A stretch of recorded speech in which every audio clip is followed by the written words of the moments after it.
Magandang hapon, klase. Kami ang ikatlong pangkat. Ako si Maria Lindel Roque. Ako si John Mark Manlapas. Ako si Cristina Cassandra B. Ocampo. Ako si Fatima Yumol. Ako si Bettina Antoneta Sinyas. Ako si Mayan Sabado. Ako si Ferdinand G. Competente. At ako naman si Althea B. Aquino. At ang tatalakayan namin ngayong araw ay ang mayaman at si Lazaro. Ang layunin ngayong araw ay matutunan ang buhay ng mayaman na tao at si Lazarus, nakakapagpakita ng pag-unawa sa kahalagahan ng pagiging mabuti at mapagkumbaba. Si Lazaro at ang mayaman. Ang talinghagang ito ay mula sa Lucas verse 16, chapter 19 to 31 at itinuro ni Jesus. Ipinapakita nito ang patungkol sa kayamanan, pananampalataya at buhay pagkatapos ng kamatayan. Ang kwento ay isang babala na hindi kayamanan ang sukatan ng kaligtasan. Ang kwento na ito ay mula sa Ebanghelyo na si San Lucas at tinuturo ni Jesus kung patungkol sa kayamanan, pananampalataya at buhay pagkatapos ng kamatayan. Sa kwentong ito, sinasalamin nito ang kaibahan ng buhay ng dalawang tauhan. Ang una ay ang lalaking mayaman. Siya ay nabubuhay sa isang marangya at maluhong buhay, ngunit walang malasakit sa mahirap. At si Lazarus naman na isang pulubi na maraming galis na umaasa lamang sa pagkain na mahuhulog mula sa pagkainan ng mayaman.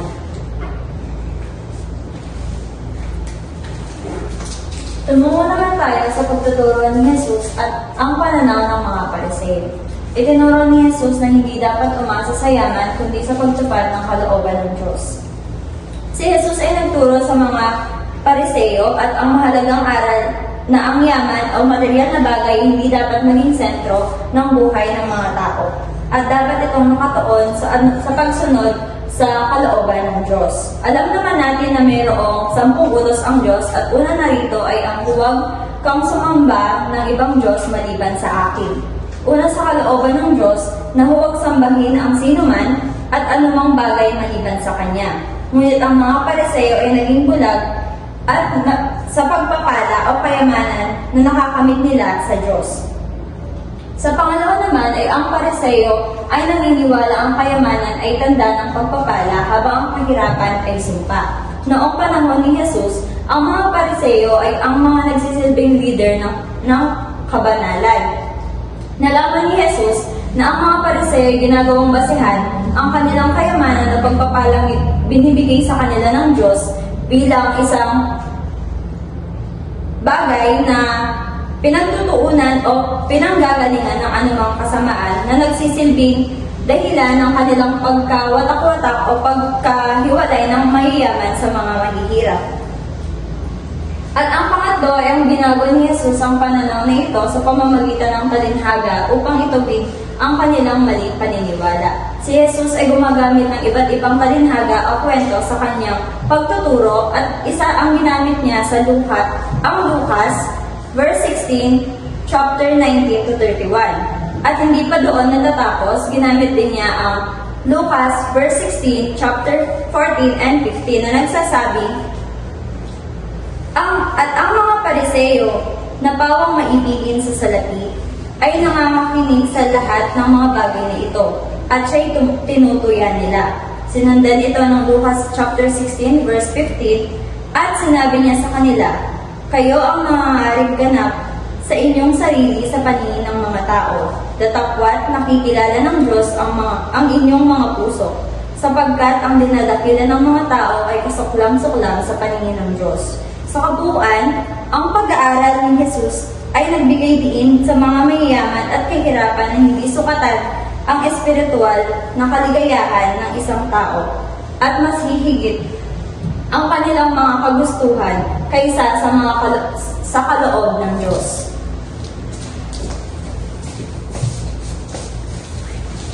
Ang mayaman at si Lazaro. Ang mayaman ay marangyang namuhay at hindi pinansin si Lazaro, isang mahirap na pulubi na nasa kanyang pintuan. Si Lazaro ay naghihirap at may sugat, ngunit hindi siya tinulungan ng mayaman kahit na may kakayahan itong tumulong. Ipinapakita sa pahayag na ito ang pagkakaiba ng isang mayaman at ng isang mahirap, hindi lamang sa material na bagay at yaman, kundi sa kawalan ng habag at malasakit sa kapwa.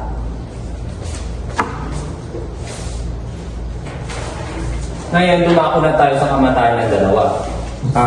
Yung kamatayan ni Lazarus ay dinala siya ng mga away sa sinap. Parang dito pa lang, yung kinamatay ni Lazarus ay nakakaranas siya ng gutom or sakit na dinala niya na matagal na. Doon naman sa pangalawa is ang lalaking mayaman na namatay siya dahil sa sakit na wala siyang pakialam sa nakakapaligid sa kanya. Na kahit ano makita niya, parang wala siyang pakialam. Kaya doon naman sa makikita naman natin doon sa dalawa na ito, parang yung pinagkaiba nila kung saan talaga sila nabibilang. Kaya nga sabi nga is that is not the greatest loss in life. Sabi nga is that is the greatest loss in life, and the greatest Ngayon, dumako na tayo sa kamatayan ng dalawa. Yung una ay si Lazarus. So, si Lazarus ay namatay siya dahil sa dinadala niyang sakit at maliban pa doon nakakaranas siya ng gutom na matagal niya nagtinitiis. Ngayon naman, dun sa pangalawa naman na lalaking mayaman, namatay siya dahil sa sakit na ginagawa niya na wala siyang pakialam sa nakapaligid sa kanya. Kaya, dun sa dalawa na yun, makikita natin yung pagitan talaga nila kung saan sila talaga nararapat, na parang nung naranasan sila nung bubuhay pa sila, nakakaranas sila ng ginhawa, parang kabaliktaran nung namatay na sila. Kaya nga makikita natin si Lazarus, nung bubuhay pa siya, nakaranas siya ng mahirap na buhay at nakaranas siya ng matinding pagsubok sa buhay. Kaya nung namatay siya, nung pumunta na siya, dinala siya ng mga anghel sa sinapupunan ni Abraham upang alipin, doon para nakikita na yung ginhawa na pinagkaiba nung panahon na bubuhay pa siya. Kaya nung doon naman sa lalaking mayaman, yung lalaking mayaman nung nabubuhay pa siya, nakaranas siya ng ginhawa, kaya niyang bilhin ng mga gusto niya, nakakain siya ng masasarap. So yung bali nung namatay na siya, pagdating niya sa dinala siya sa lugar na dinala siya sa isang lugar na pagdurusa. Bali dito, parang dito yung napapakita or lugar ng paglilitis ng mga masasamang ugali. Kaya nung nabubuhay pa siya, nakakaranas siya ng mga gandang buhay, kabaliktaran niya, mas nahigit pa dun na naranasan niya. Kaya nakikita na natin yung pagitan ng dalawa kung ano yung pinagkaiba nila, kung saan ba sila talaga nararapat or saan sila nabibilang. Kaya nga sabi nila dun bali, ang kamatayan nila ay parang hindi pagkawala na habang nabubuhay ka pa. Parang dito pala, habang nabubuhay ka pa, kung patay na sa loob mo, parang bali wala na rin yung buhay mo. Kasi nga, kung pinapakita dito is parang gumagawa ka ng masama na hindi umaayon kay Jesus.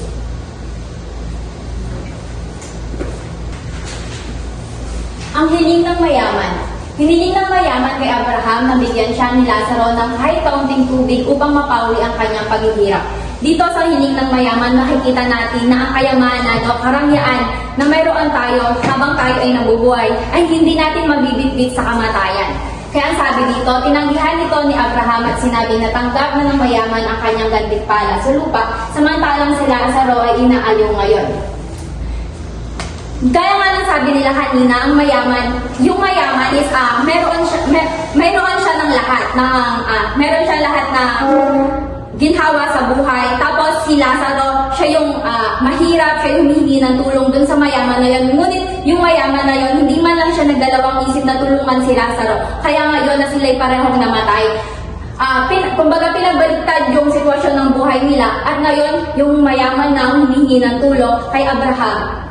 At si Lazaro ang dumaranas ng karangyaan or kaginahawaan ng buhay na meron yung mayaman dati. Kaya ang sabi nga, di ba, ang lahat na nagmataas ay binababa at ang lahat na nagpapakababa ay itataas din.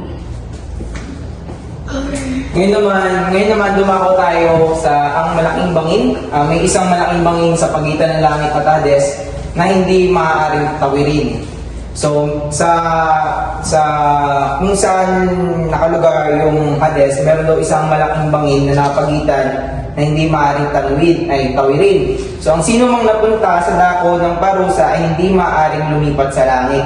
So, sagrado lang sinasabi sa Biblia na lahat man ng ginawa natin ay may mga consequences. So, lahat ng mga bagay na inipon natin, kasalanan man yan, kabutihan man yan, paniniwala, pananampalataya, lahat yon ay may kahulugan, lahat yon ay may karampatang kapalit sa pagdako natin sa kabilang buhay.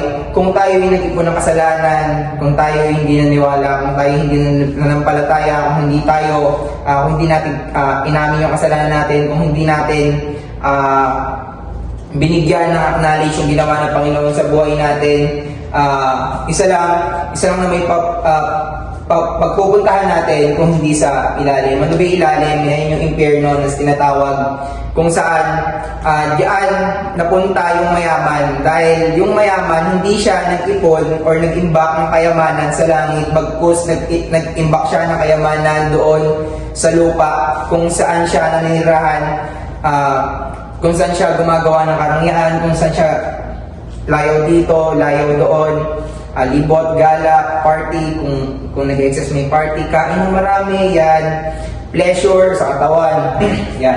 Tapos ngayon naman ipinapakita nito ang kapalaran ng tao, hindi na magbabago pagkatapos ng kamatayan. Pagkatapos ng kamatayan, doon tayo bibigyan ng hukom kung nasulat ba yung pangalan natin sa aklat ng buhay. Kung hindi, dapat natin tanggapin kasi nga gaya nga ng sabi ng Biblia na yung mga bagay na ginawa natin sa mundo ay may kahulugan or may karampatang or may karampatang kapalit. Kung tayo ay nag-imbak ng kabutihan or anumang bagay na nakapag-glorify sa Panginoon, mapunta tayo sa langit or ligtas na tayo, binigyan tayo ng salvation. Kung hindi naman tayo nag-imbak ng mga bagay para sa after ng kamatayan, alam na natin pagpupuntahan natin. Isa pa, dahil sa ginawa ng Panginoon, after niya mamatay, binigyan niya tayo ng grace or iniwan niya sa ating Holy Spirit. After nun, sinasamahan na tayo, nasa sa atin na lang kung tatanggapin pa natin yung salvation niya, binigay niya o hindi. Kagaya ng ginawa ni Lazaro na naniwala siya ng palataya siya. Ngayon ay dumako na tayo sa huling parte ng kwento, ang babala sa buhay. Hiniling ng mayaman na babalaan ang kanyang 5 kapatid upang hindi sila mapunta sa parehong kapahamakan. Sinabi ni Abraham na kung hindi sila makikinig kay Moises at sa mga propeta, hindi din sila maniniwala kahit may bumangon pa mula sa patay. Balikan muna natin yung unang hiniling ng mayaman. Sabi niya ganun kay Abraham na dahil nahirap siya, init na siya sa Hades. Sinabi niya kay Abraham na utusan si Lazarus na idampi o isawsaw ang dulong darili sa tubig at ipatak sa dila ng mayaman para maibsan ng init at hirap na nararamdaman niya. Ngunit sinabi ni Abraham na hindi maaari yun dahil nung ikaw ay nabubuhay pa, puro karangyaan at kayamanan ng iyong nararanasan, samantalang si Lazarus ay matinding pagtitiis sa hirap ang nararanasan. At imposibleng mangyari yun kasi nga merong malalim na bangin, hindi maaaring tumawid sa langit papunta sa Hades. At kung sino man ang makapunta papuntang langit ay hindi na makakabalik sa langit. Tapos ayun, natanggap na ng mayaman na hindi nga siya maaaring tulungan. Pero meron siyang isa pang kahilingan at ayun ay sabi niya gano'n, kung gano'n Ama ay utusan mo po si Lazarus na pumunta po sa bahay ng aking ama nang sa ganon ay mabalaan po ang aking mga kapatid, nang sa ganon ay hindi po magaya sa akin, magaya kung ano ang nararanasan ko ngayon at hindi po sila mapunta sa lugar ng pagdurusa. Ngunit sumagot naman itong si Abraham na mayroong mga salita ni Moises at mga propeta doon. Kailangan nila yung pakinggan. Ngunit sinabi naman nitong mayaman Abraham, hindi po nakikinig ang aking mga kapatid sa ganon, sa mga salita ni Moises at propeta. Pero kung magpapadala po kayo ng patay na nabuhay, ay kapag pinadala si Lazarus, maaaring maniwala sila at magsisi sila. Tapos sumagot ulit si Abraham. Sabi niya ganon, kung hindi naniniwala o kung hindi nakikinig ang mga kapatid mo sa salita ni Moises at mga propeta, hindi din sila maniniwala kahit magpakita pa kami ng patay na muling nabuhay. Tapos ayun na yung huling pag-uusap ni Abraham at nung mayaman. At tuluyan na pumasok sa paraiso si Abraham at si Lazarus. Tapos ayun na yung huling pag-uusap nila. Pinapakita doon na ang pinakawakas doon ay magkasalungat yung naging kapalaran nila nung nabubuhay pa sila. Samantalang si mayaman ay puro kasaganaan at kayamanan ng kanyang nararanasan, ngunit hindi niya ito nagamit ng mabuti. Samantalang si Lazarus naman ay mahirap siya, wala siyang kayamanan, ngunit mayroon siyang kababaang loob at naging mabuti ang kanyang pagkatao. At ngayon naman, bago magtapos ang aming talakayan, ang tatalakayin naman namin ngayon ay ang mga aral at hamon sa ating buhay. Pang-unang panayam, ang kayamanan ay hindi batayan ng kaligtasan. Mahalaga ang paggamit nito sa tama at para sa kabutihan.